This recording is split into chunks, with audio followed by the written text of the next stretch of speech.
Hello, हाय, राधे राधे, जय Shri Krishna, all of students.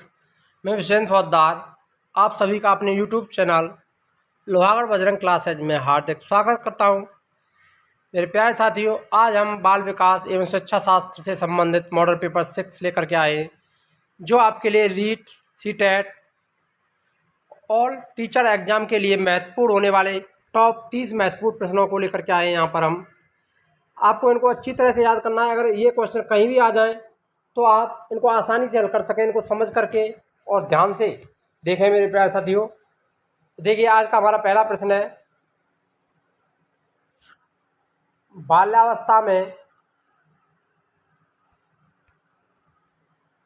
मस्तिष्क का विकास हो जाता है। यानी बाल्यावस्था में बालक के मस्तिष्क का लगभग कितना विकास होता है? 60%, 10%, 70, 90% या 70%?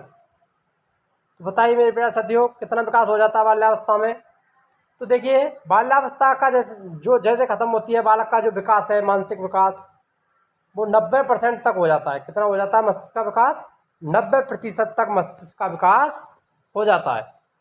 नेक्स्ट क्वेश्चन देखिए, किस अवस्था में संवेगात्मक विकास तीव्र गति से होता है?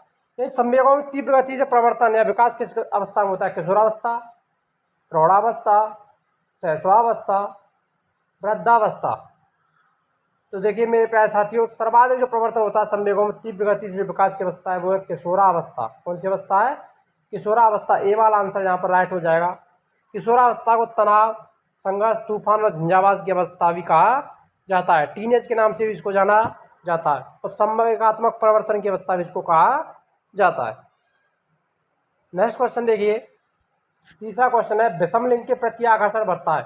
यही विपरीत लिंग के प्रति जो आकर्षण है वो कौन सी अवस्था में बढ़ता है? किशोरावस्था में, प्रौढ़ावस्था में, सामान्यावस्था में, वृद्धावस्था में? तो बताइए मेरे प्यारे साथियों, आपको इसका पता भी चल गया होगा आंसर का पढ़ते ही।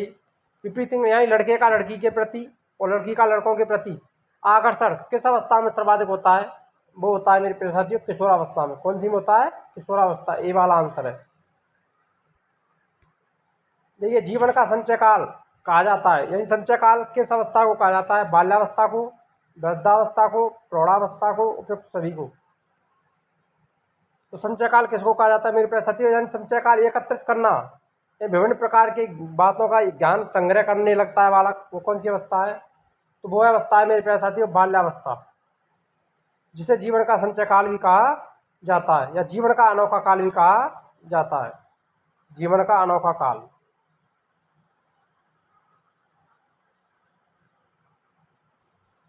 तो जीवन का अनोखा काल कहा था कोल एवं ब्रूस ने। किसने कहा था? कोल एवं ब्रूस ने बाल्यावस्था को जीवन का अनोखा काल कहा था। तो ए वाला आंसर यहाँ पर राइट हो जाएगा। नेक्स्ट क्वेश्चन देखिए, जिज्ञासा का समाधान करने हेतु बालक प्रश्न करता है। यानी अपनी जिज्ञासा को शांत करने के लिए बालक किस अवस्था में सर्वाधिक प्रश्न करता है? यानी अपने बड़ों से हर एक चीज के बारे में पूछता है, ये क्या है, ये क्या है, इस प्रकार के प्रश्नों को करता है। बाल्यावस्था को, किशोरावस्था में, शैशवावस्था में, युवावस्था में? तो देखिए, कौन सी अवस्था आती है मेरे प्यारे साथियों? ये जिज्ञासा के समाधान की जो अवस्था होती है वो आती है बाल्यावस्था। कौन सी अवस्था होती है? बाल्यावस्था। ए वाला आंसर यहाँ पर राइट होने वाला है।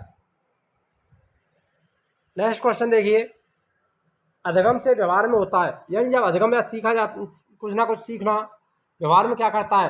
स्थायित्व प्रदान करता है, अस्थायित्व प्रदान करता है या स्थायित्व प्रदान करता है, परिवर्तन करता है या समानता आती है? तो देखिए, अधिगम से व्यक्ति के व्यवहार में क्या होता है मेरे प्यारे साथियों? परिवर्तन होता है। क्या होता है? परिवर्तन। सी वाला आंसर यहाँ पर राइट हो जाएगा।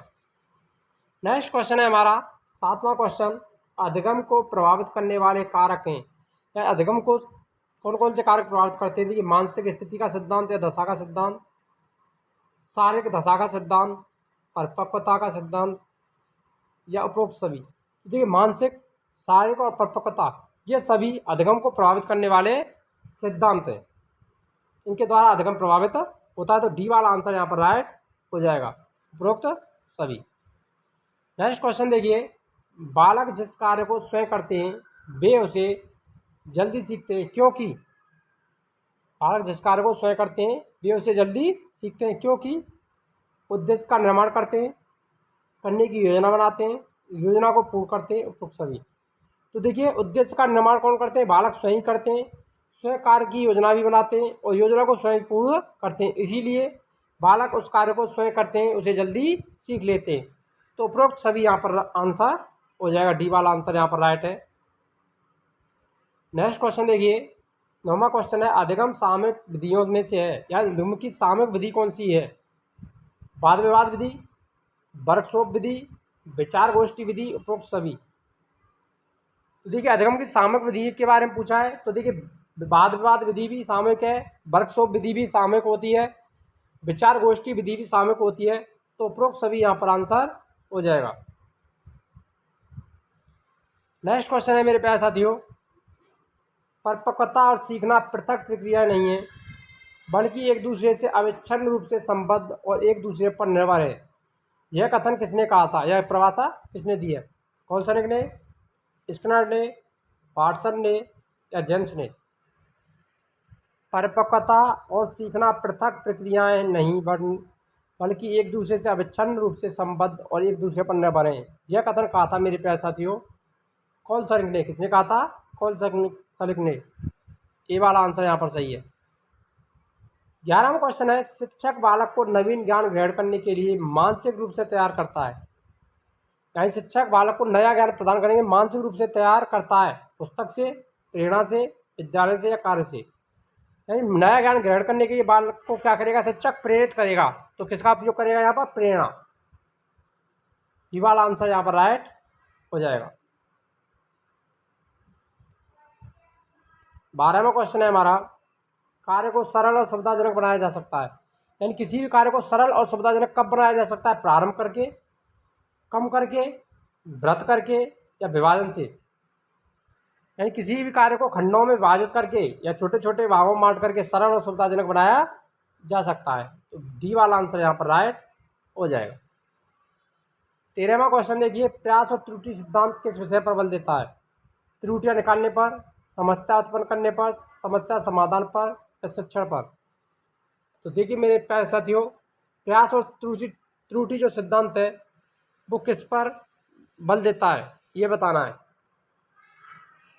तो समस्या उत्पन्न करने पर किस पर बल देगा मेरे प्यारे साथियों?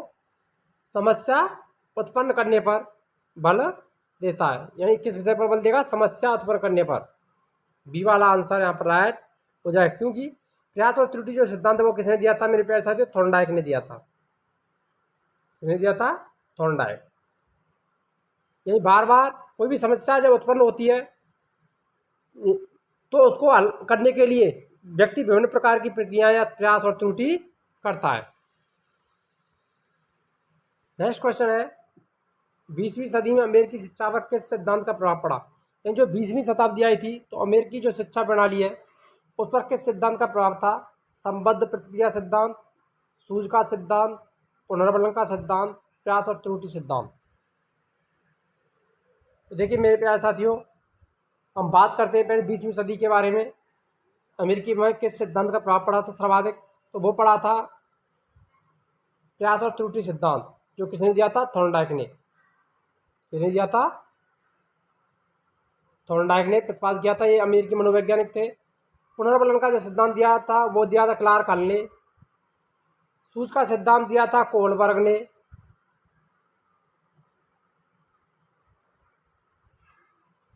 कोहलन ने। और संबद्ध प्रतिक्रिया का जो सिद्धांत दिया था वो किसने दिया था? स्किनर ने। इनको भी याद में रखना।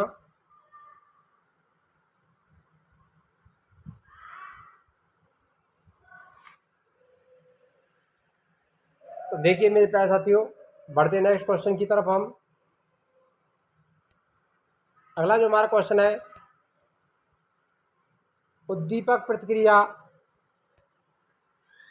सिद्धांत की निम्न विशेषता है। यह उद्दीपक प्रतिक्रिया जो सिद्धांत है BF स्किनर द्वारा दिया गया सिद्धांत था। ये संबद्ध प्रतिक्रिया सिद्धांत या उद्दीपक प्रतिक्रिया सिद्धांत का जो प्रतिपादन किया था किसने किया था? स्किनर ने। अब इसकी विशेषता पूछी गई है। उद्दीपक और प्रतिक्रिया के संबंध को बताता है, शिक्षण में प्रेरणा देता है, इस बात पर बल देता है कि सीखना एक असंबद्ध प्रक्रिया नहीं है, उपरोक्त सभी। तो बताइए मेरे प्यारे साथियों यहाँ पर आंसर क्या हो जाएगा। तो देखिए यहाँ पर जो आंसर होगा वो डी वाला आंसर है, उपरोक्त सभी यहाँ पर राइट हो जाएगा। नेक्स्ट क्वेश्चन देखिए, पारंपरिक अनुकूलन की प्रक्रिया किस अधिगम में होती है। ये पारंपरिक अनुकूलन की जो प्रक्रिया है वो कौन से अधिगम में होती है, ये बताना है मेरे प्यारे साथियों।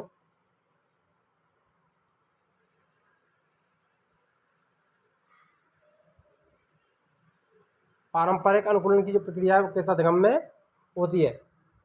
तो देखिए, उत्तेजना प्रतिक्रिया अधिगम, संकेत अधिगम, शाब्दिक संबंध अधिगम, प्रत्यय अधिगम। तो देखिए मेरे प्यारे साथियों, पारंपरिक अनुकूलन की जो प्रक्रिया है वो किस अधिगम में होगी मेरे प्यारे साथियों। तो ये आंसर यहाँ पर जो आंसर हो जाएगा वो हो जाएगा संकेत अधिगम। कौन सा हो जाएगा, संकेत अधिगम। बी वाला आंसर यहाँ पर राइट हो जाएगा। और अधिगम के जो सिद्धांत बताए थे, 8 सिद्धांत, रॉबर्ट गैने ने अधिगम के 8 सिद्धांतों का उल्लेख किया था। तो उसके अंतर्गत संकेत अधिगम सबसे पहला अधिगम था। नेक्स्ट देखिए, अधिगम प्रत्ययों को श्रृंखलाबद्ध करते हैं। नियम अधिगम में, संकेत अधिगम में, श्रृंखला अधिगम में, प्रत्यय अधिगम में। यानी अधिगम के जो प्रत्यय हैं उनको श्रृंखलाबद्ध रूप से उपयोग में लाते हैं। तो किस में लाएंगे मेरे प्यारे साथियों, वो नियम जो अधिगम है, यानी नियम अधिगम में, यानी क्रमबद्ध रूप से नियम अधिगम में उनको प्रयोग में लाया जाता है। ए वाला आंसर यहाँ पर राइट हो जाएगा।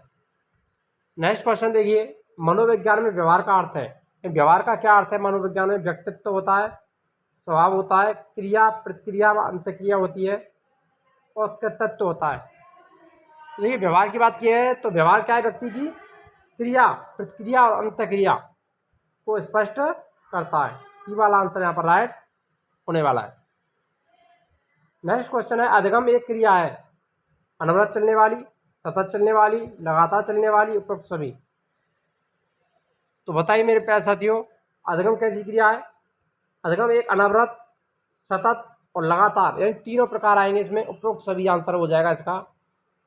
डी वाला आंसर यहाँ पर राइट हो जाएगा। तो अधिगम एक अनवरत चलने वाली प्रक्रिया है, सतत चलने वाली प्रक्रिया है, और लगातार चलने वाली प्रक्रिया है। तो डी वाला आंसर यहाँ पर राइट है। 20वां क्वेश्चन है, अधिगम क्रिया में प्रेरणा से संभव है। यानी अधिगम की जो क्रिया होती है उसमें प्रेरणा से क्या संभव होता है। ध्यान एकाग्र होना, सामाजिकता का विकास होना, तीव्रता, उपरोक्त सभी। अधिगम क्रिया में प्रेरणा से क्या होगा, ध्यान एकाग्रता भी होगा मेरे प्यारे साथियों, सामाजिकता का विकास भी होता है, और तीव्रता भी आती है। तो डी वाला आंसर यहाँ पर राइट हो जाएगा, उपरोक्त सभी। 21वां प्रश्न है, प्रेरणा के प्रकार हैं। नकारात्मक प्रेरणा, सकारात्मक प्रेरणा, सकारात्मक और नकारात्मक प्रेरणा, उपरोक्त सभी। तो देखिए व्यक्ति को सकारात्मक और नकारात्मक रूप से दोनों ही प्रकार से प्रेरित किया जा सकता है। तो इसमें नकारात्मक और सकारात्मक, सी वाला आंसर है राइट हो जाएगा यहाँ पर। सकारात्मक प्रेरणा और नकारात्मक प्रेरणा, ये दोनों प्रकार आएंगे। आंतरिक प्रेरणा के साधन है, यानी आंतरिक रूप से व्यक्ति को प्रेरित करने का साधन है स्वयं की इच्छा, पुरस्कार, निंदा, प्रशंसा। यानी कोई व्यक्ति दूसरे की प्रशंसा करा तो ये बाह्य हो गया, निंदा भी कैसा हो गया, बाह्य हो गया, बाह्य रूप से। पुरस्कार भी बाह्य रूप से दिया जाता है, लेकिन स्वयं की इच्छा होती है, आंतरिक प्रेरणा होती है। तो यहाँ पर जो आंसर होगा वो कौन सा हो जाएगा मेरे प्यारे साथियों, वो हमारा कौन सा रहेगा, ये वाला आंसर यहाँ पर राइट रहेगा, स्वयं की इच्छा। प्रशंसा, निंदा, पुरस्कार किस प्रेरणा के साथ में आ गया। प्रशंसा बाहर से की जाती है, निंदा भी बाहर से होती है, पुरस्कार भी बाहर से ही दिए जाते हैं। तो आंतरिक यहाँ पर नहीं होगा, राजनीतिक नहीं होगा, आध्यात्मिक भी नहीं होगा। तो कौन सा हो जाएगा, बी वाला आंसर यहाँ पर सही हो जाएगा, बाह्य प्रेरणा।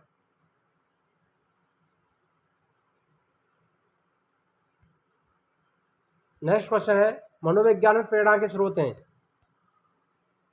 मनोविज्ञान में प्रेरणा के स्रोत क्या है, चालक, उद्दीपन, प्रेरक, उपरोक्त सभी। यानी मनोविज्ञान में प्रेरणा के जो स्रोत बताए गए उनके अंतर्गत चालक, उद्दीपन और प्रेरक, ये तीनों आते हैं। यानी प्रेरणा को प्रेरित करने वाले जो कारक हैं वो कितने, 5 हैं। कितने कारक बताए, मुख्य रूप से चालक, उद्दीपन और प्रेरक 5 बताए जाते हैं। तो उनमें ये चालक, उद्दीपक और प्रेरक सभी आते हैं। डी वाला जो आंसर है यहाँ पर राइट होने वाला। नेक्स्ट क्वेश्चन देखिए, यदि बालक की आवश्यकता की पूर्ति नहीं होती तो बालक की जब आवश्यकता पूर्ति नहीं होती है तो क्या होता है? तनाव युक्त होता है, कोई फर्क नहीं होगा, फिर भी क्रियाशील रहेगा, उपरोक्त सभी। यदि बालक की आवश्यकता की पूर्ति नहीं होती है तो बालक कैसा रहेगा मेरे प्यारे साथियों? आपको अंदाजा भी लग रहा होगा इस प्रश्न का। तो बालक क्या है? तनावग्रस्त होने लगता है, तनाव युक्त होने लगेगा। ये वाला आंसर यहाँ पर राइट हो जाएगा।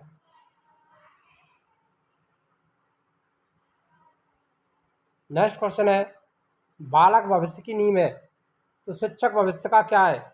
यानी बालक को भविष्य की नींव कहा जाता है तो शिक्षक भविष्य का क्या है? प्रधानमंत्री, निर्माता, शिक्षा अधिकारी, प्रधानाध्यापक। तो शिक्षक भविष्य का क्या है? जब बालक को भविष्य की नींव कहा जाता है तो बालक के भविष्य की नींव का निर्माण कौन करता है? शिक्षक करता है। तो शिक्षक क्या कहलाएगा? निर्माता कहलाएगा। ई वाला आंसर यहाँ पर राइट हो जाएगा। 27वां क्वेश्चन है, मानसिक स्वास्थ्य और अधिगम से सफलता का बहुत घनिष्ठ संबंध है, यह किसने कहा था? मानसिक स्वास्थ्य और अधिगम से सफलता का घनिष्ठ संबंध होता है फ्रेंडसन ने, कुपुस्वामी ने, बार्सन ने, जेम्स ने। तो ये किसने परिभाषा दी थी मेरे प्यारे साथियों? जल्दी से जल्दी आप इसका आंसर दे सकते हैं। तो देखिए, फ्रेंडसन ने कहा था। ये वाला आंसर यहाँ पर राइट है। मानसिक स्वास्थ्य और अधिगम से सफलता का बहुत घनिष्ठ संबंध होता है। शिक्षा अधिकार अधिनियम 2009 में प्राथमिक स्तर पर न्यूनतम कार्य दिवस माने गए हैं, यानी कार्य दिवसों की संख्या जो मानी गई है वो कितनी है? 150, 175, 200, 225। देखिए मेरे प्यारे साथियों, बात की जाती है शिक्षा अधिकार अधिनियम 2009 में प्राथमिक स्तर पर न्यूनतम जो कार्य दिवस है, प्राथमिक स्तर की बात कर रहा है, उच्च प्राथमिक की नहीं कर रहा है। तो यहाँ पर सी वाला आंसर है वो राइट हो जाएगा। तो 200 कार्य दिवस, कितने कार्य दिवस है?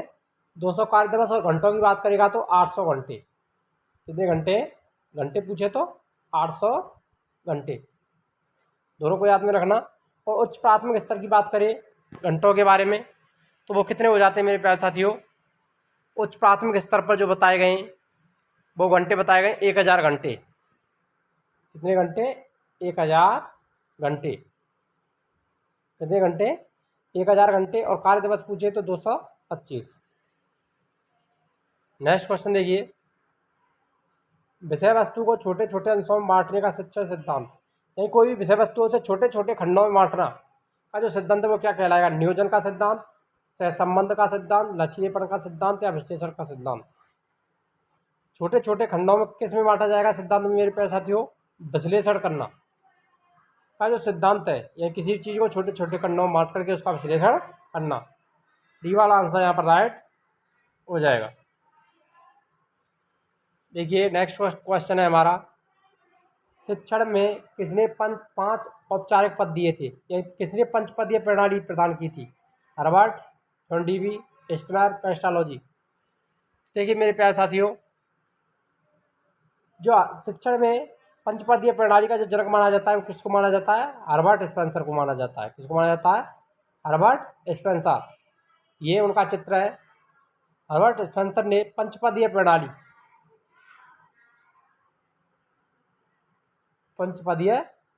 का प्रतिपादन किया था।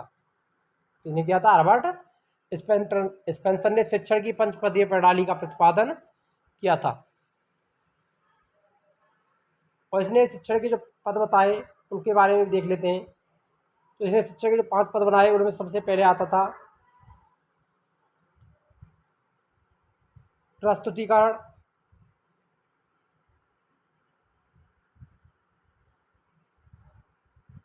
विषय वस्तु,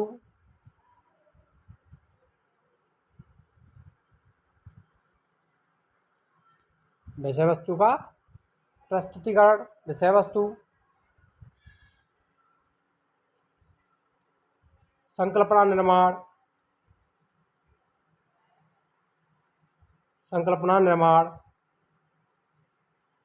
विषय वस्तु, प्रस्तुतिकरण, संकल्पना निर्माण, प्रयोग।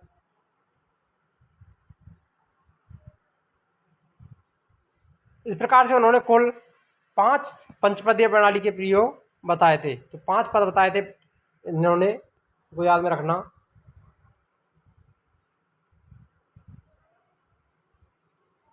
तो पंचपर्णीय प्रणाली का जनक किसे माना जाता है? हर्बर्ट स्पेंसर को माना जाता है। ये वाला आंसर यहाँ पर राइट है। अगर वीडियो अच्छी लगी तो वीडियो को लाइक करें, शेयर करें और चैनल को सब्सक्राइब अवश्य कर लें ताकि हमारा प्रत्येक नोटिफिकेशन आप तक पहुँचता रहे। मिलते हैं नेक्स्ट वीडियो में, तब तक के लिए जय हिंद, राधे राधे।